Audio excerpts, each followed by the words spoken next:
Hi, I'm Camilla, and this is Kang, and we're the Fire Resellers. We're going to talk a little bit about Poshmark's Fireside Chat and how we're going to move forward with our business in light of what they shared. So we were able to join the Zoom live meeting, whatever. Yeah. The disaster. Basically the all hands meeting that they had with Poshmark, the two executives at Poshmark. They basically had just an open call with everyone. It seemed like maybe a better format would have been for them to record themselves answering questions instead of the live format. Let's just say if you weren't there, you didn't really miss all that much though. So yeah. Don't feel too bad if you didn't make it. Yeah. Basically what they said was that they have been experimenting or testing a new algorithm. And this new algorithm, instead of only prioritizing what has been most recently shared, they are now transitioning to an algorithm that pulls up based on what has been most recently shared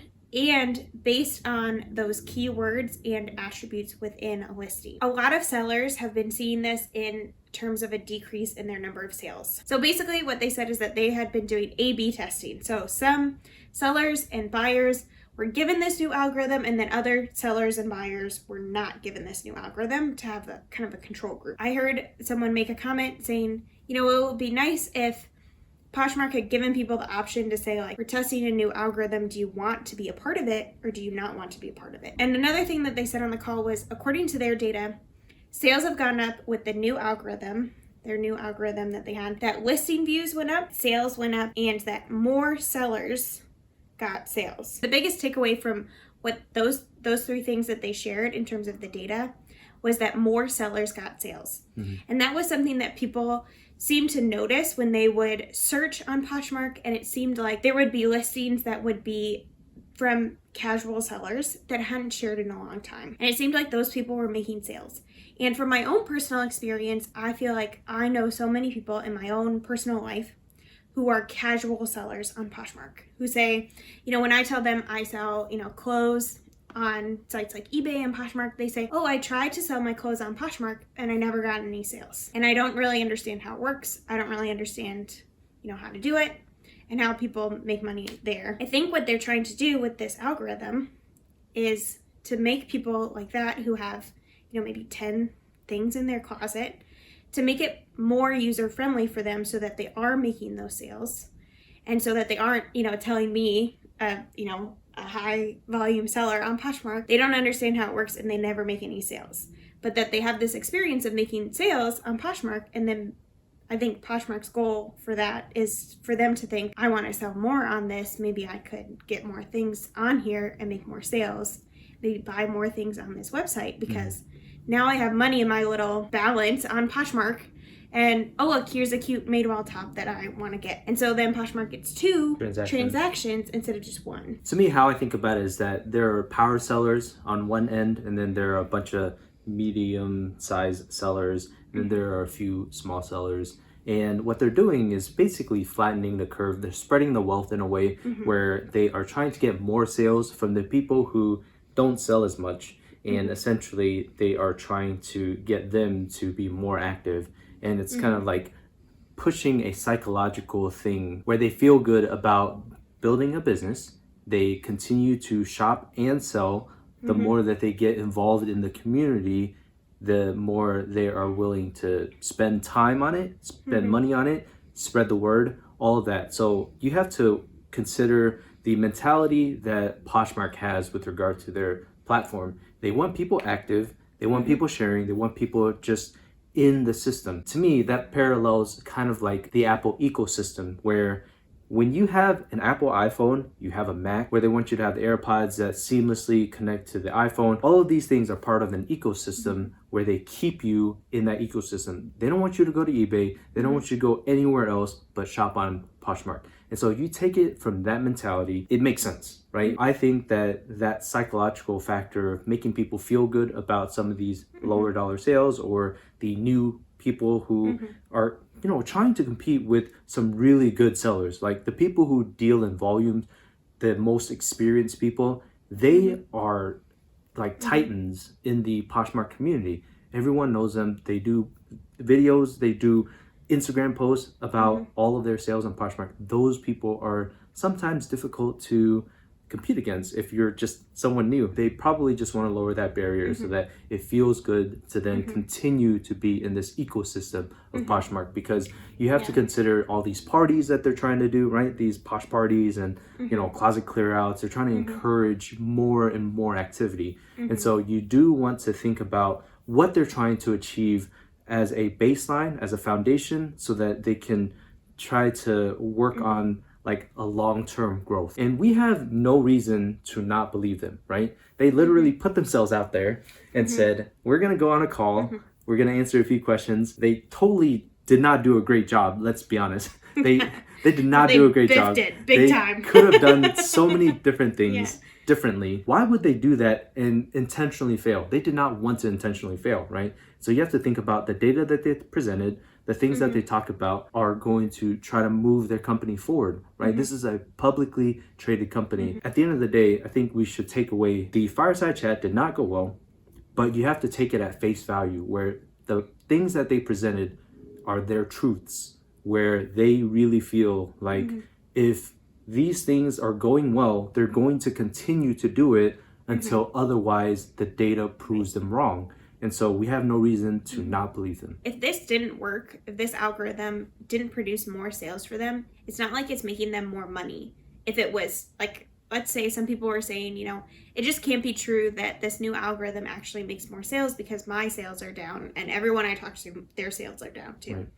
But the fact is that wouldn't make any business sense for Poshmark at all, to have a new algorithm that is making them less money because the sales are what makes them money, in addition to, you know, whatever else, however else they're making money on the postage, whatever. I mean, we've seen other ways that Poshmark makes money, but the majority of how they're making money and how they can grow is that they make more sales on their platform. And so it wouldn't make sense for them to roll out a new algorithm and then see the data and see that it's bad and then continue to do it. Right. So that doesn't really make much sense, but it does make sense to me what they said about more sellers getting sales.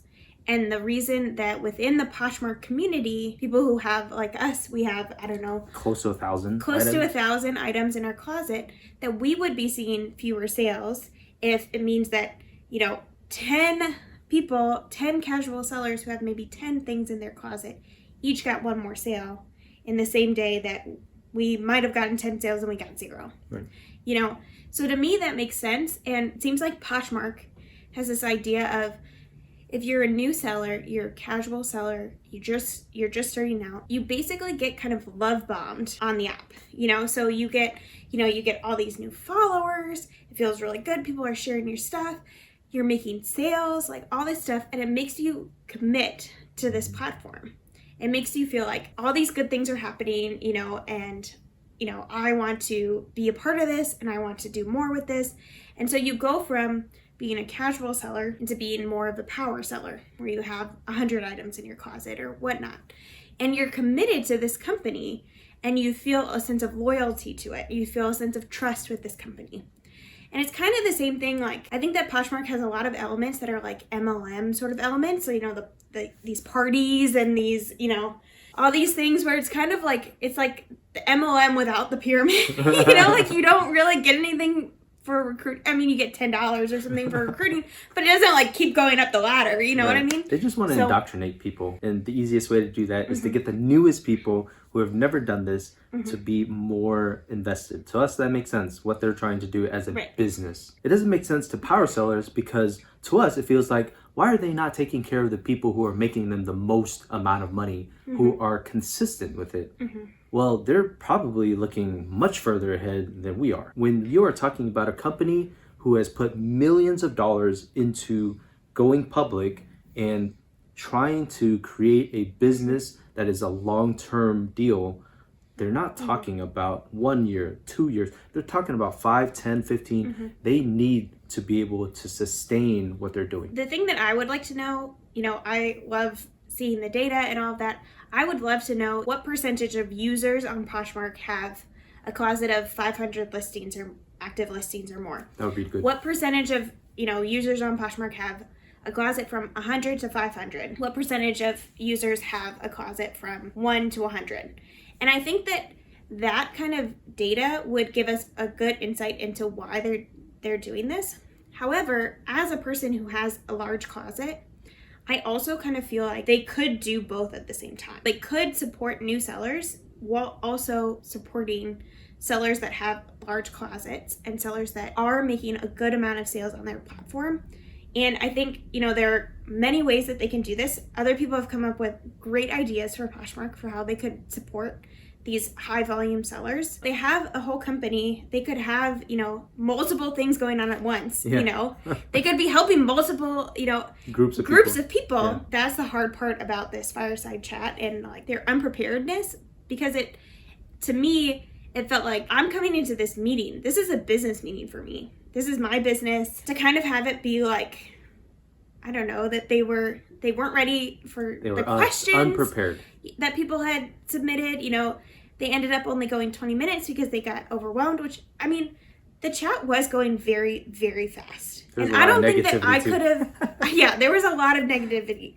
I mean, like, woof. I would not have wanted to be one of those two women up there. The thing is like, they could have foreseen, they had however many people were in that meeting. It must have been hundreds based on the speed that the chat was going. And probably there were tons of people like us who didn't even know that we were only sending messages to the panelists, let alone to everyone else in the meeting, Yeah.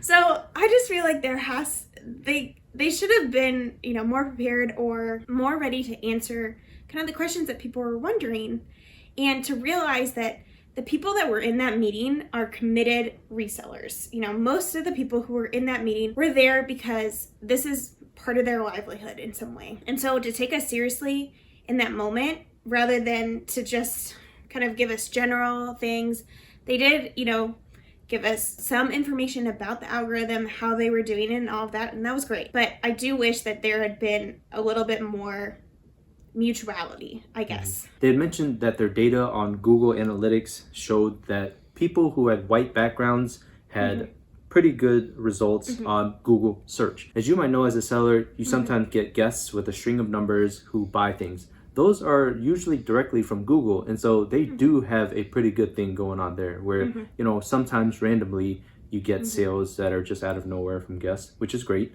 And so that is something that you want to keep in mind. If you don't have a white background, I don't know that it hurts you, but it certainly isn't helping you based on what they've said. That was kind of basic information that, you look at any sort of SEO listicle or anything like that, it will tell you that. And it will tell you the other thing that Tracy shared, which was, to take a picture of the tag that you have if you have something new with tags, because it will read that barcode. And so if someone is putting in, I know that I do that all the time. I will type in, the style code of something. And often what comes up is pictures on Poshmark of other people taking pictures of that specific tag. Yeah. And so that's something to keep in mind.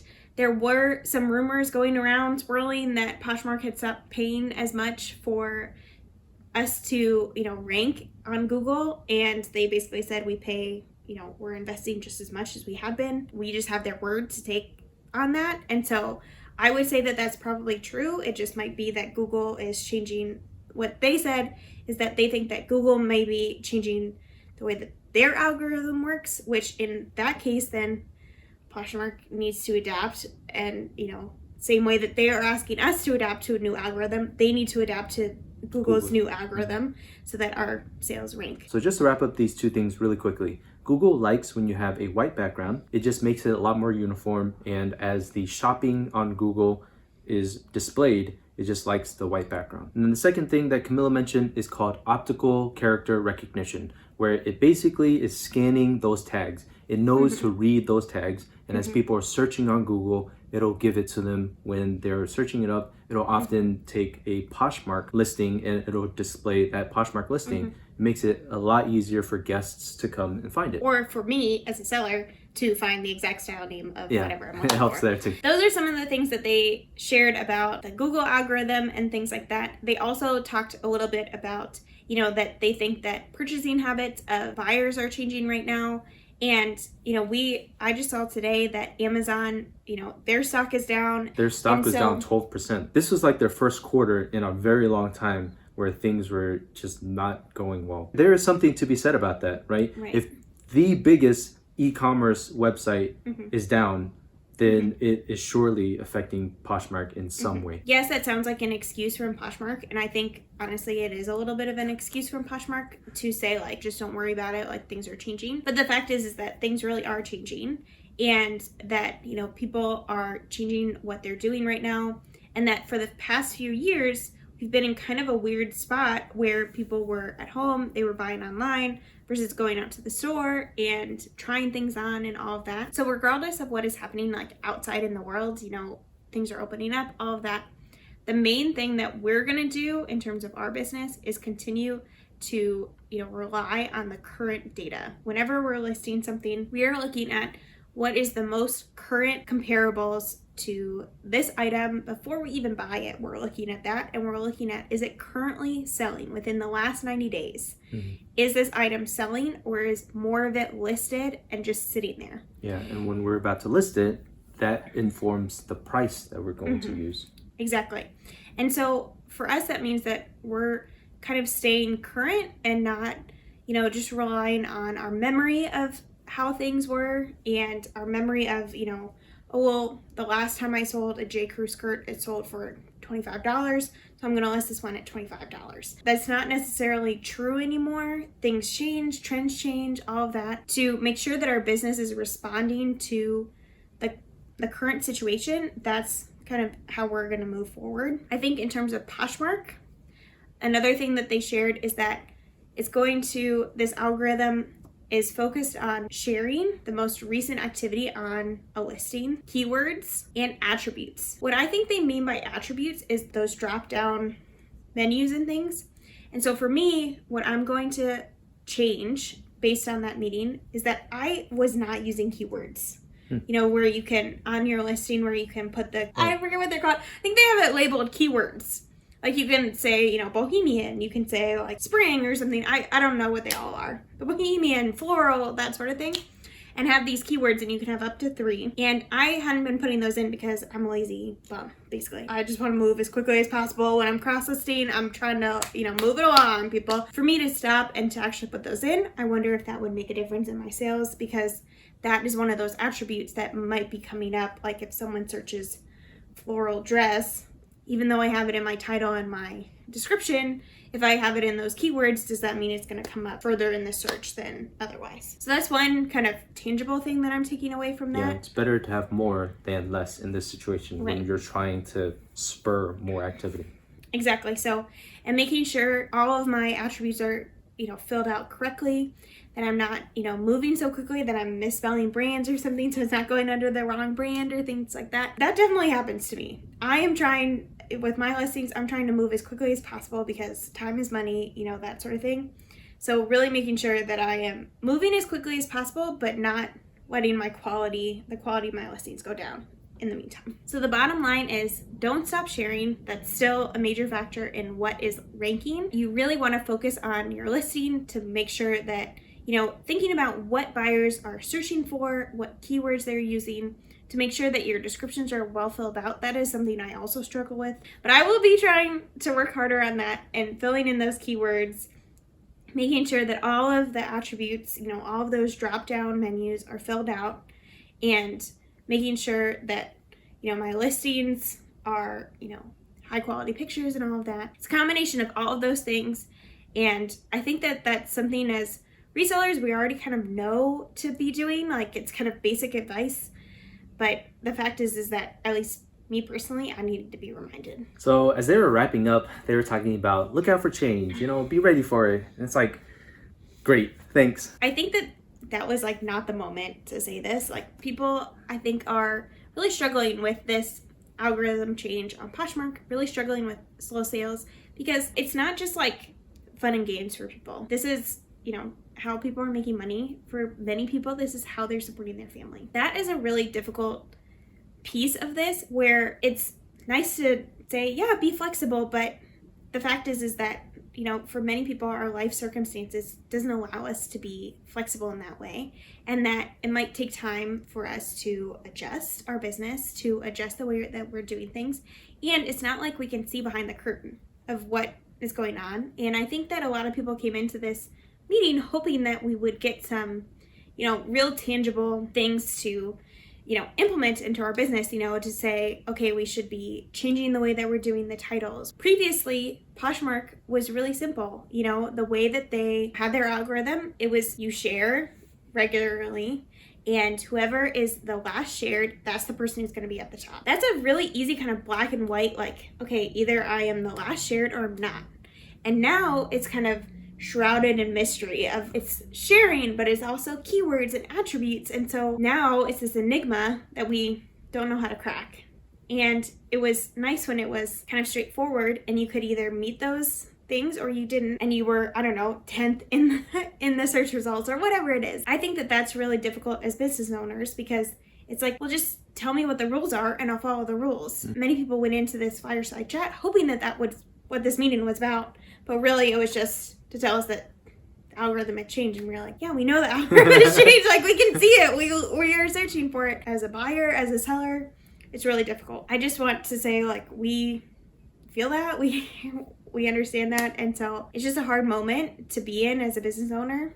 But I think what I come back to for myself is that in a job, if I was still working somewhere, the same things happen in jobs where, you get a new boss. I worked for a church. The bishop could assign a new priest to our parish and everything could change. The way things are running, the activities that we're doing, he could say, I don't want to do that anymore. We're doing something different. I would be kind of stuck doing that. And if that was my livelihood, and I didn't have another job, I wasn't able to get another job, I would have to stick through it and do it. And so I think thinking about that in terms of reselling, that it's tough, because part of the reason why so many of us choose to do reselling and choose to quit our corporate jobs, our 9-to-5s, is so that we can have more control, more independence, more flexibility. And so when these platforms change the rules on us and change things up, it's like I'm losing out on what I thought was, a real gift of this career and this business. And so it's really difficult when that happens. Right. And so just to realize that, okay, I am a business owner. I do have control over my business. I am able to respond, even if, it takes me a while to, figure this out, to figure out what's going to work for me and my business. I can do it. Yeah, to move forward with the thought that you can do this and adapt, pivot as you need to, and make this work, find success out of it. For me, what it comes down to and what I have to remind myself of is I can control what I can control, and platforms, their algorithm, all of that is beyond my control. I can control what I'm buying, how I'm pricing it, how I'm, formatting the listings and all of that. I can control where I'm putting my listings. And so that's where I'm going to focus my energy. That's what's in my circle of influence. So that's what I'm going to focus on.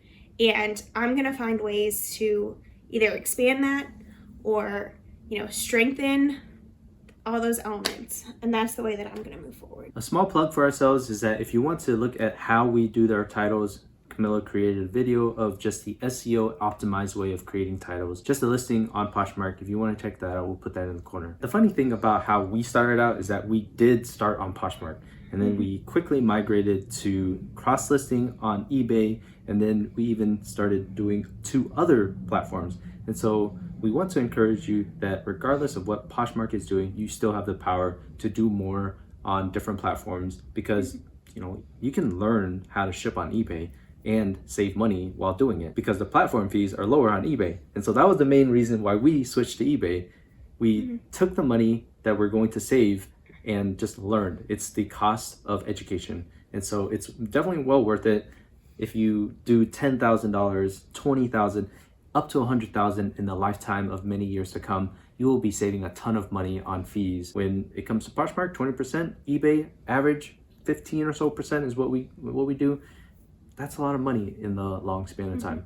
But we don't want to bore you with that. We do share all of our numbers in a weekly What Sold video. So leave a comment down below if you went to the fireside chat, what you thought of it. If you didn't, have you been watching summaries, and have you been seeing a difference in your sales? Let us know down in the comments. And if you liked this video, give it a thumbs up.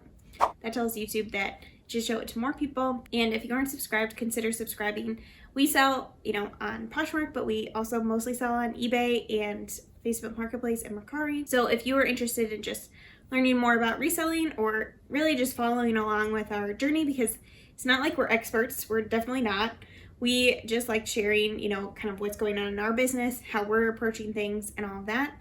But we're by no means gurus. Right. And we hope that this video does not come off that way, that we're trying to give advice or trying to, tell you what to do. We just want to be, an encouraging voice for you. I know that in a time where it feels like things are really difficult in your business, often, just someone to, just give you some encouragement is really helpful. And so I hope that this video encourages you, because really, overall, we're rooting for you. Yeah. We want you and your business to succeed, and we really think that you have all the tools possible that you would need. So we just hope that you get some value out of our videos. We hope that you got some value from this video, but overall, we just hope you come back, just check us out. We'll see you later. Bye.